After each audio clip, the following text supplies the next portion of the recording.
Hello everyone, welcome back to the channel. Today I'm out in the backyard. Finally got a day that I could get out. I'm still struggling trying to find some property here close by that I can actually go and do things on. For some odd reason, people around here are scared to death to let anybody go on their property.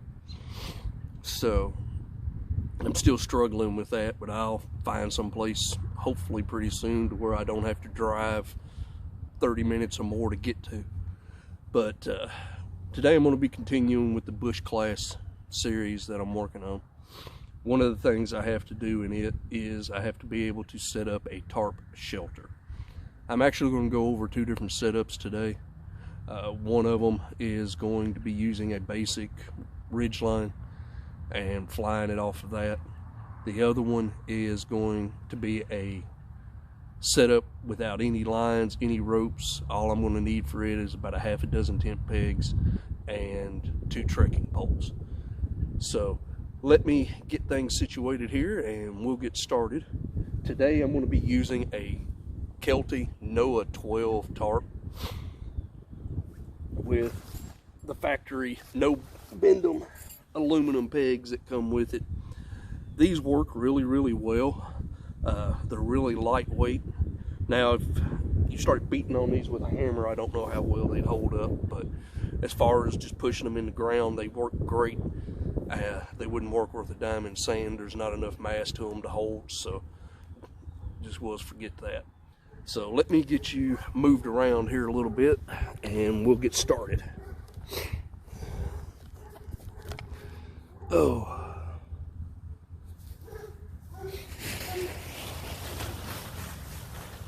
What I'm going to do, I'll set this up, and then once I get it set up, then I'll talk you through what I've done and all of that.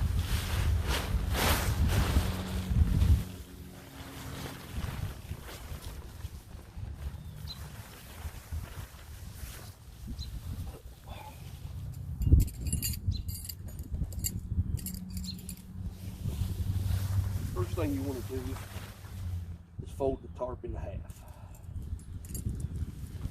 And at the center line, stake it down across the back.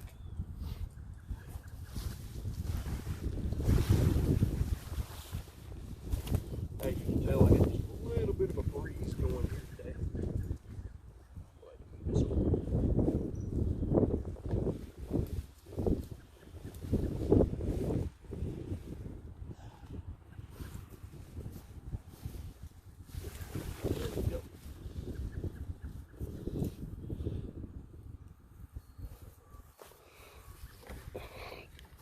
Get a good shot of the neighbor's backyard here while I'm at it.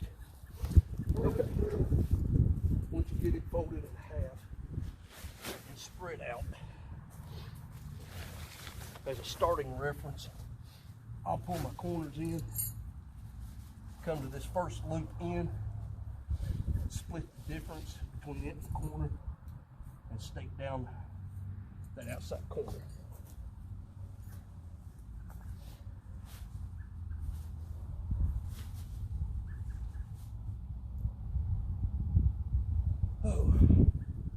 Then take your trekking poles, and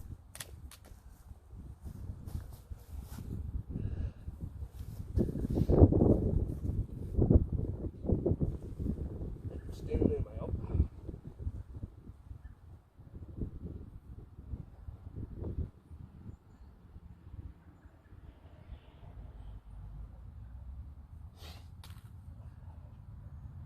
Good thing about these trekking poles, they're outdoor research and they are marked with measurements on them, so that makes it really easy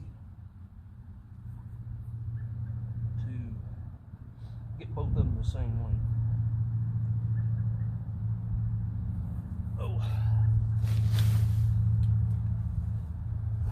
Come down a little bit.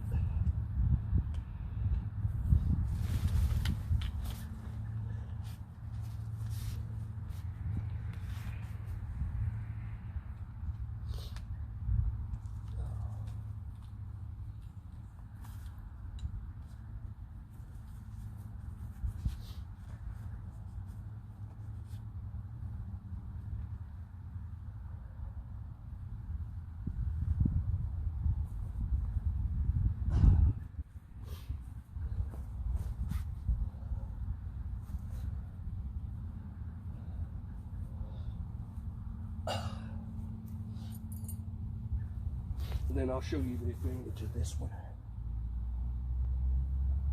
You can just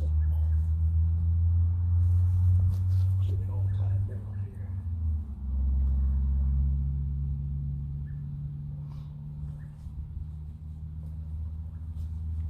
There.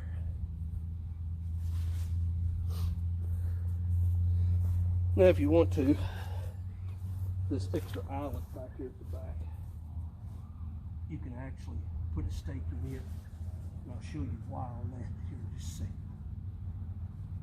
There we go. Now, take you out of this. The advantage to this type of shelter, and this is another reason why I like the 12-foot tarp, is once you fold it over, it actually gives you enough inside to use as a floor. It's big enough for one person. Got room for gear. If you wanted to, you could fold an end in, store some firewood up underneath the corner over here. But all you do, like I said, fold it in half. Got 1, 2, 3 stakes on one side. That stake's optional. The reason I like using it is that the wind blows it back toward the back of it. It keeps it from rolling up or blowing in. And got 1, 2, 3 over here as well. Now, if you needed to, you've got these. You could put a string and run it out and hold that up if you needed. You've got loops here that if you needed to put a guideline on and pull down and stake it, you could. Let me get you back in the tripod here and move this around a little bit.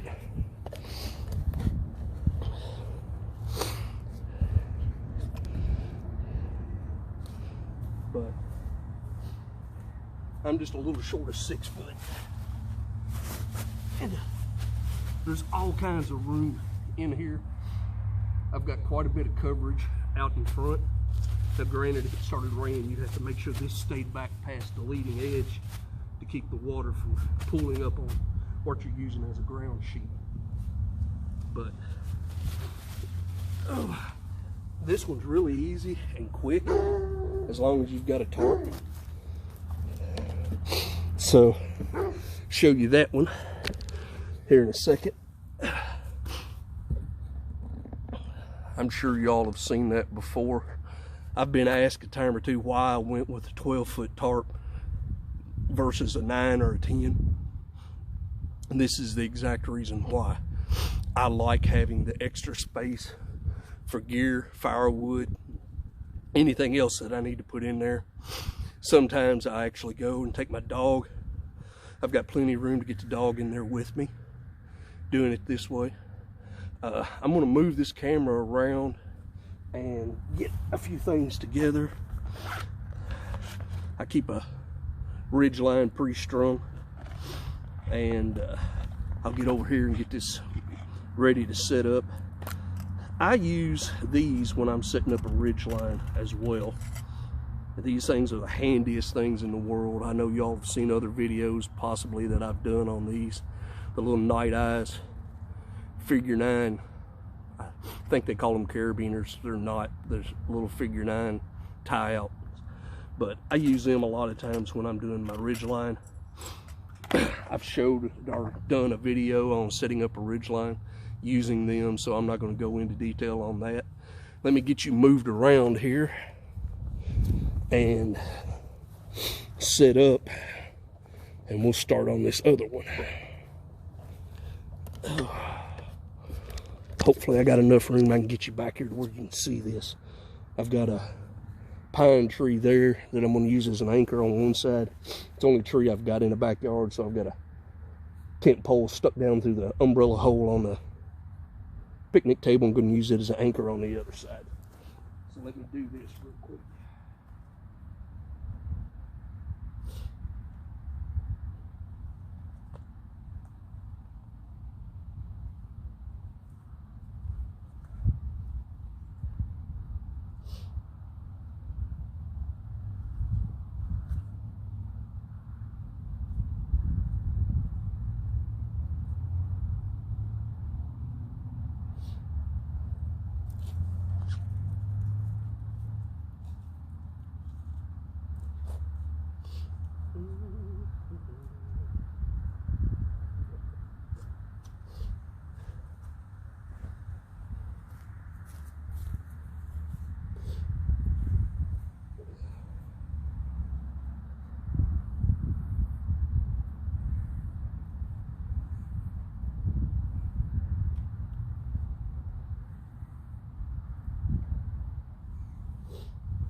on my ridge line, I always keep 4 pressing knots on it, just because it just saves the time from having to fill them later.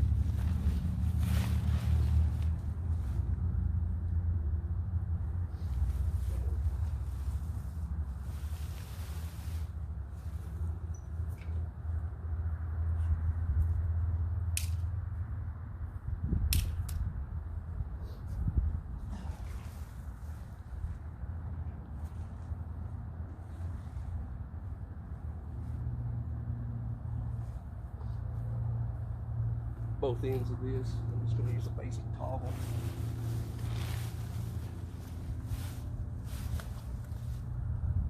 Nothing fancy.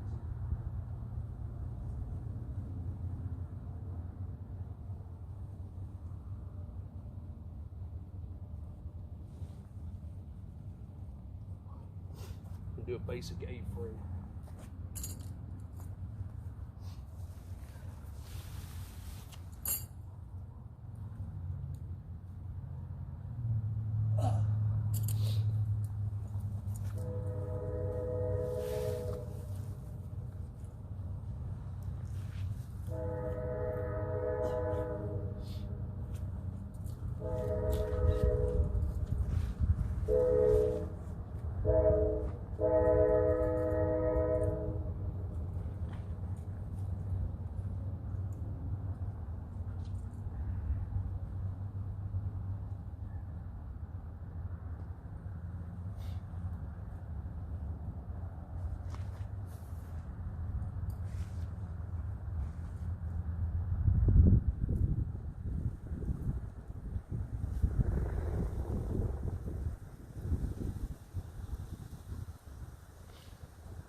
If there's one drawback about a Kelty Noah tarp, is that they're not perfectly square.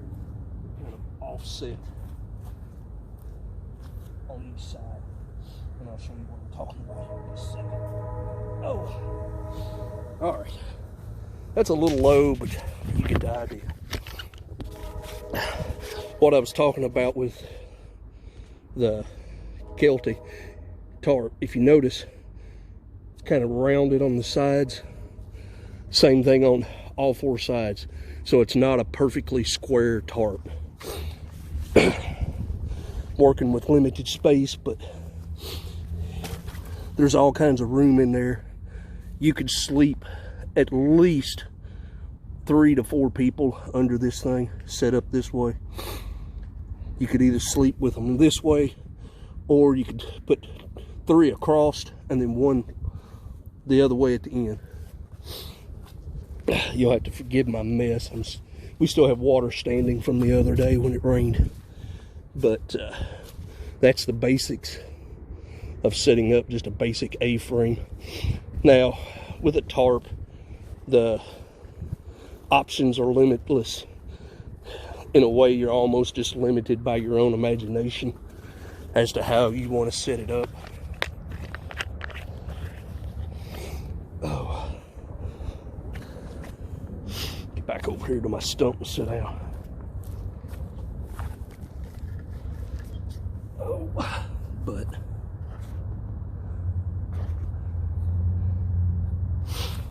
there you go. 2 easy ways to set up a tarp. The first one's without any line at all, and the second one's using a basic ridge line. Short, sweet, and to the point. Hope y'all found this interesting. Like, share, subscribe, and I'll get another video up here real soon. I'm also going to try to knock out the twig fire requirement today. I did work on the pot hook that I was telling you about last night. I'm actually going to do 2 different versions. I'm going to do a fixed solid version, and then I'm going to do one that operates off of a hook on a line, suspending it that way. So y'all have a good day. I'll get back to you here in just a little bit.